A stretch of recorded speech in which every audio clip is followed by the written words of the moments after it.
While installing new flooring in our kitchen, my wife didn't notice me under the sink cabinet. While installing new flooring in our kitchen, my wife didn't notice me under the sink cabinet when her sister visited. Have you told him you're moving out next month? My wife replied, no way. I need to secure my promotion first, then take half the accounts. They discussed timing as I lay silently working. I got angry and finished the renovation without revealing what I'd heard. 5 days later, she regretted everything she said. Hey Reddit, been lurking for years, but never thought I'd be posting my own story here. This is still fresh, still hurts like a dropped hammer on my thumb, but I need to get off my chest. Buckle up, this isn't a quick fix job. My wife, Catherine, and I have been married for 7 years. We bought our starter home 3 years ago. Nothing fancy, just a 3-bed with decent bones, but outdated everything. Being in the renovation business, I've been slowly fixing it up room by room.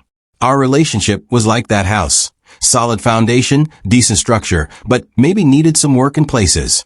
At least, that's what I thought.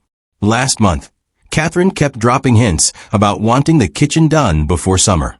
I noticed she'd been acting different lately, staying late at work, being glued to her phone, taking calls in another room. Typical SUS behavior, but I chalked it up to stress from her upcoming promotion. Stupid me thought finishing the kitchen would make her happy, show her I was invested in our future. So last Saturday, I started tearing out the old vinyl flooring, nasty stuff from the 90s that was peeling at the edges. The plan was to install those vinyl planks that look like hardwood. Catherine had picked the color herself, all excited about how it would match the new backsplash we'd chosen. I'd already finished most of the demo work and was starting on the plumbing under the sink. Had to adjust some pipes to fit the new cabinet depth. I was lying on my back, half inside the sink cabinet with my tools spread around me, when I heard the front door open. Catherine wasn't supposed to be home until after lunch. She'd gone for brunch with her sister, Helen. They came in laughing about something, clearly not expecting me to be within earshot. I was about to call out when I heard Helen ask, have you told him you're moving out next month? My whole body went cold, like someone had dumped a bucket of ice water down my spine. I froze, wrench in hand, barely breathing. Catherine's laugh made me sick to my stomach. No way. I need to secure my promotion first, then take half the accounts. Her voice had this tone I'd never heard before, calculating, cold. The timing has to be perfect. If I leave before the promotion goes through, I might not get it. But once I do, that's an extra 20 grand a year in my pocket. Helen asked if she was worried I'd figure it out. Catherine just scoffed, said I was too busy playing with my tools to notice anything, that I was predictable, that I'd be crushed but wouldn't fight back. Then they started discussing the logistics. Catherine already had an apartment lined up, had been slowly moving personal items to Helen's place, had a separate bank account I knew nothing about. 7 years together, and she was talking about me like I was some clueless chump she'd been tolerating. The rage that built inside me was like nothing I'd felt before. My hand was gripping the wrench so hard my knuckles went white, but I didn't move, didn't make a sound. Some instinct told me to stay put, to learn everything I could. They moved into the living room, voices fading but still audible. Catherine was worried about the joint accounts, wondering how to maximize what she could take. Helen suggested talking to her friend, who'd cleaned out her ex good during their divorce. They discussed the timing like this was some kind of military operation. Catherine wanted to wait until after her parents' anniversary party next month, so it wouldn't spoil their celebration. How considerate. I lay there for what felt like hours, but was probably 20 minutes, until they decided to head back out to finish their shopping day. When the door closed, I crawled out from under that sink, feeling like my chest had been hollowed out with a rusty spoon. You know what's the worst part? We'd been talking about starting a family. I'd been saving for fertility treatments because Catherine has PCOS. There was $15 grand sitting in an account specifically earmarked for our future family. A family she knew would never exist. I wandered around the half-demolished kitchen, mind racing. My first impulse was to pack my shit and be gone when she got home, or to confront her the second she walked through the door. But something stopped me. The more I thought about her smug certainty that I wouldn't fight back, that I was too predictable, the more determined I became to prove her wrong. So I did the hardest thing I've ever done. I went back to work. I channeled every ounce of rage into that floor installation. By the time Catherine came home around 6 p.m., I had half the new flooring laid, working with mechanical precision that helped keep me sane. She walked in all smiles, commenting how good it looked, asked if I wanted to order takeout since the kitchen was torn up. I smiled back and said, sure. That night was surreal. We ate Chinese food on the couch, watched some Netflix show I couldn't focus on, and she cuddled up next to me like everything was normal.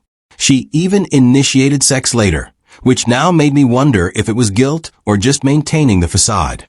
I went through the motions, feeling nothing but disgust and rage. Every touch, every fake smile was like sandpaper on my soul. But I played my part, told her I loved her before we fell asleep, while silently vowing she'd regret every word I'd heard. Sleep wasn't happening. Once Catherine's breathing steadied, I slipped out of bed and started my reconnaissance mission. Her phone was locked, but I knew her laptop password.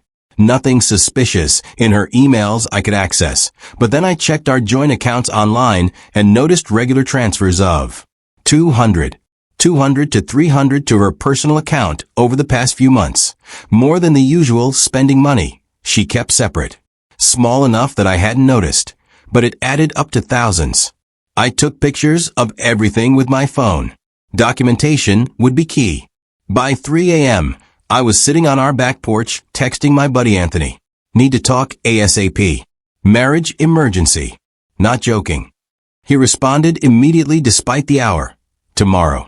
Lunch. The usual spot. The next morning, I was back at the flooring installation before Catherine woke up. Acting normal was the hardest job I've ever done. Harder than any renovation I've tackled. She kissed me goodbye, said she was so lucky to have such a handy husband, and headed off to work. The second her car pulled away, I collapsed against the new cabinets, shaking with anger and betrayal. But I wasn't going to be the predictable chump she thought I was. The renovation would continue exactly as she wanted it. Perfect, beautiful, everything she dreamed of. And while I worked, I'd build something else too. The perfect plan to make her regret ever thinking she could discard me like outdated vinyl flooring. By Sunday night, I'd finished most of the floor installation. The physical labor helped me process the shock. Every nail I drove in was like securing a piece of my resolve. Every measured cut was a calculated step in my emerging plan. Catherine was all compliments and affection. Even brought me beer while I worked and talked about how excited she was for the finished kitchen. Monday was when things really started shifting into gear. Lunch with Anthony was exactly what I needed.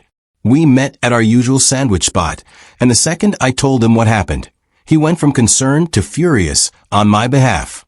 You got to hit back harder than she expects, man, he said between bites. She thinks you're predictable? Show her how wrong she is. We spent the lunch break outlining what I needed to do. 1. Separate finances. 2. Document everything. 3. Consult a lawyer before she had a chance to. Anthony's brother went through a nasty divorce last year, so he had the playbook ready. Don't show your cards too early, was his main advice. Get everything lined up first. The element of surprise is your only advantage right now. I went back to work on the renovation that evening with renewed purpose. Catherine texted that she'd be home late. Work dinner, she called it. Yeah, right. I used the time alone to start making moves. First call was to my bank, where I opened a new individual account. Second was to a divorce attorney Anthony recommended, scheduling a consultation for Wednesday during my lunch break. While installing the last section of flooring, I found Catherine's old journal behind the refrigerator. Must have fallen back there during the initial cabinet removal. I'm not proud, but I read it. Entries from the past 2 months confirmed everything. She'd been planning this for a while, talked about feeling stuck and ready for her next chapter. Mentioned some guy from work named Ryan multiple times. Nothing explicitly stating they were having an affair, but enough innuendo to make it clear something was happening. The entry that really got me was dated just 3 weeks ago. Theo talking about fertility treatments again. Feel guilty, But what's the point in starting that process when I'm leaving? Would just complicate the exit plan. Better to keep stalling. That night, when she came home smelling faintly of wine and wearing makeup that had been refreshed, I almost lost it. Almost threw the journal in her face and watched her world implode. But I remembered Anthony's advice. Strategic patience. Let her think her plan was working while I dismantled it piece by piece. "Kitchen's looking amazing, babe," she said, kissing my cheek. "You're so talented. This is going to add so much value to the house." The irony wasn't lost on me. Value she planned to cash in on, without me. "Just want you to be happy," I replied, the words tasting like ashes in my mouth. "I am happy," she lied right to my face without a flicker of remorse. "So happy with you." I nodded and turned back to my work, unable to look at her, without my expression giving everything away. That's when I decided this renovation would be my masterpiece. And my revenge would be just as meticulously crafted. Update 1. Update. Holy shit, I wasn't expecting my post to blow up like this. Thanks for all the support and advice, Reddit. Here's what happened in the 5 days after I discovered my wife's plans to leave me. Day 1, Wednesday. The morning after my lunch with Anthony, I woke up with this weird clarity. Catherine was already gone, early meeting, according to her text. The house felt different somehow, like when you're about to flip a property and see past the current mess to what it could become. My consultation with the divorce attorney was eye-opening AF. I'd grabbed copies of all our financial docs and brought them with me. The no-nonsense attorney listened to my story without blinking. She explained how crucial it was that I'd learned about Catherine's plans before she executed them. In my state, cleaning out joint accounts isn't technically illegal between spouses. If Catherine had grabbed everything first, it would have been a nightmare. That afternoon, opened a new individual account at a different bank. Moved exactly half of our joint savings, $37,000, not a penny more than my fair share. Wasn't going to play dirty like Catherine planned, but wasn't going to be a doormat either. When I got home, I went straight back to work on the kitchen. The backsplash tile was a complicated herringbone pattern Catherine had picked out, labor-intensive as hell, but it would look amazing. Catherine came home around 7 carrying takeout again. She mentioned her promotion might come through earlier than expected. That set off alarm bells immediately. According to what I'd overheard, her exit strategy was tied to that promotion timeline. She showed me some shoes she'd bought online, 3rd pair this month. The old Catherine was careful with money. This new Catherine was living like the joint accounts were already hers alone. Once I heard her go upstairs, I texted Anthony. "Good first steps. Tomorrow we go nuclear on Operation GTFO." Day 2, Thursday. Day 2 was about documentation and intelligence gathering. Yeah, I know how that sounds, but when your wife is plotting to clean you out, you get intense about this. Before Catherine was up, took photos of everything valuable in our house. Made a spreadsheet noting when each item was purchased and by whom. While Catherine was in the shower, I quickly checked her planner. There it was. Meeting with Janine, 1 p.m. Janine was her friend who'd gone through a divorce last year. The same friend who, according to Helen, had cleaned out her ex good. Around noon, I installed a parental monitoring app on our shared laptop. Catherine used it more than I did. Needed to know what she was planning. By mid-afternoon, finished the backsplash. Installed the new cabinet handles Catherine had picked, those matte black ones that cost way more than they should have. Anthony came by after work with beer and pizza. We sat on the back deck where neighbors couldn't overhear. I brought him up to speed, asked if I was overreacting. Anthony just gave me this look like I was being the world's biggest dumbass. He reminded me about her secret bank account, the planned apartment, the hidden moving of personal items to her sister's place. When we heard Catherine's car in the driveway, Anthony left through the back gate. Catherine walked in almost giddy. She came up behind me, wrapped her arms around my waist, and said the promotion was basically a done deal. She should have the official offer by Monday or Tuesday next week. That night, as we lay in bed, Catherine snuggled up against me like everything was normal. Asked if the kitchen would be done by Saturday for a potential get-together. I said it would be done tomorrow, Actually, ahead of schedule. After she fell asleep, I checked the monitoring app. New emails between Catherine and Helen discussed the apartment lease. Catherine had signed it yesterday. Move-in date was set for exactly 4 weeks from today. Day 3, Friday. Friday was grind time. Most of the kitchen was done, but there were still finishing touches. Under cabinet lighting, caulking, final paint touch-ups. First, I 1. Went to our safe and removed my grandma's jewelry that Catherine sometimes wore. Family heirlooms, never technically hers. 2. Drove them to my parents' house for safekeeping. 3. Went to the bank and closed our joint credit card account. 4. Opened a new one in just my name with a different bank. While out, I called the fertility clinic and explained I needed to close our account. The $15,000 we'd saved would be returned within 5 to 7 business days. Gave them my new individual account info. Back at the house, I put the finishing touches on the kitchen. As I installed the last piece of molding, I felt this twisted sense of pride. I'd built something beautiful that she would barely get to enjoy. But I wasn't quite finished. There was one last special feature I wanted to add. I carefully removed the new cabinet under the sink, the very one I'd been working under when I overheard their conversation. Inside the wall, I left a sealed Ziploc containing a printed transcript of exactly what I'd heard her say that day. Copies of her apartment lease. Bank transfers. Journal entries. Petty? Absolutely. Satisfying? You have no idea. When Catherine got home, she squealed when she saw the finished kitchen. Said it was even better than she'd imagined. We got sushi delivered while Catherine took photos for Instagram. Hashtag Kitchen Reno, hashtag Dream Kitchen, hashtag Blissful Home Life.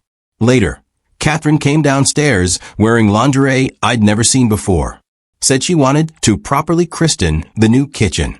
For a second, I almost broke, almost told her I knew everything. But I reminded myself, 2 more days. Just 2 more days until my plan was fully in place. So I went through the motions, feeling nothing but contempt with every touch. Later, I checked the monitoring app again. She texted Helen. Kitchen looks amazing.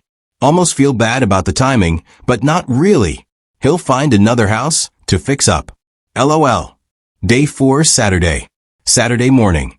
Catherine was all enthusiastic about hosting friends that evening to show off the kitchen. While she was out shopping, I finalized all financial prep, changed direct deposit, made copies of important docs, downloaded our photos from shared cloud storage. Anthony helped move some of my essentials to his garage. Nothing she'd notice missing immediately. He asked if I was sure about waiting until tomorrow. Wouldn't it be better to do it before she had friends over? I explained my reasoning. I want her to have her moment, to think everything's going perfectly. The higher she feels tonight, the harder tomorrow's fall will be. By 6 p.m., guests arrived. Helen came first, giving me this weird, sympathetic hug that made me wonder exactly how much she knew. The evening itself was surreal. I grilled steaks, poured drinks, laughed at jokes, all while watching Catherine perform her role of happy wife. During dinner, conversation turned to future plans. One couple mentioned starting a family. Everyone looked at us expectantly. Without missing a beat, Catherine launched into this whole spiel about how we were planning to start trying soon. I nearly choked on my beer. The audacity was breathtaking. Helen caught my eye across the table, looking slightly uncomfortable. At least she had the decency to feel some guilt about the lie. Day 5, Sunday, the final day. The day arrived with perfect symbolism. Dark clouds and a forecast for severe thunderstorms. Catherine was still asleep when I got up and made coffee. I sat at our kitchen island, admiring my handiwork one last time. I'd planned every detail of this day. Catherine's parents were coming over for lunch, her idea. She wanted to show them the kitchen too. Everyone who mattered to her would be there to witness what came next. As I sipped my coffee, I felt strangely calm. The panic and rage had crystallized into something harder, more resolved. I was no longer hanging drywall in a tornado. I was installing the final perfect piece of crown molding on a masterpiece of revenge. Catherine came downstairs around 9 o'clock, yawning and asking if I'd made enough coffee for her. She didn't even notice my mood. too busy checking her phone and making plans for lunch. Her parents were due at noon. I had 3 hours left of pretending. 3 hours until I demolished the life Catherine thought she'd so carefully constructed. The storm broke just as they arrived, rain pounding against our new kitchen windows as I welcomed them in. Perfect dramatic backdrop for what would be the most important renovation reveal of my life. And unlike Catherine, I wasn't planning to delay my own personal demolition day, not by a single minute more. Final update. So many of you asked for the conclusion. Well, here it is. The day my wife finally realized she'd bet on the wrong contractor. Pour yourself a drink. This is a long one. Sunday morning felt different. That calm before you demo a wall. When everything's prepped, tools are laid out, and you're just waiting to swing the sledgehammer. That was me, sitting at the kitchen island, drinking coffee, watching storm clouds gather. Catherine came downstairs around 9 o'clock, still half asleep and oblivious. She poured coffee and chattered about lunch prep for her parents. I nodded while scrolling through my phone, double-checking everything was in place. At 12:15, the doorbell rang. Catherine's parents arrived, damp from rain but cheerful. Her dad, Tom, complimented the exterior paint job I'd done last summer. Her mom, Diane, brought flowers, always thoughtful. We settled around the table for lunch. Catherine made her mom's lasagna, one of the few things she cooked well. Conversation flowed to Catherine's upcoming promotion, the moment I'd been waiting for. She gushed about how excited she was, how it would mean more money for our future, even squeezed my hand. Her dad raised a toast, and that's when I struck. I set my glass down carefully. I have an announcement too. Everyone turned. Catherine looked annoyed at having her spotlight interrupted. I smiled. I discovered something interesting under the sink last weekend. Her confusion was palpable as I played the 30-second audio clip of her and Helen's conversation. The blood drained from Catherine's face. Her parents froze, forks midair. Silence. Then Diane whispered, "Catherine, is that really you?" Catherine exploded, called me every name, accused me of illegal recording, manipulation. I remained calm, explaining I'd been under the sink working when they spoke. Her dad pushed his plate away. "Is it true? Did you rent an apartment? Plan to clean out the accounts?" Catherine switched to tears, the manipulative kind. Claimed I was a neglectful husband, emotionally unavailable. Diane took her hand. "Why didn't you tell us about problems?" That's when I laid out everything. Secret bank account. Apartment lease. Moved items to Helen's. Text planning financial takedown. With each revelation, her parents looked more horrified. Tom stood up, disappointment crushing. "We need to leave."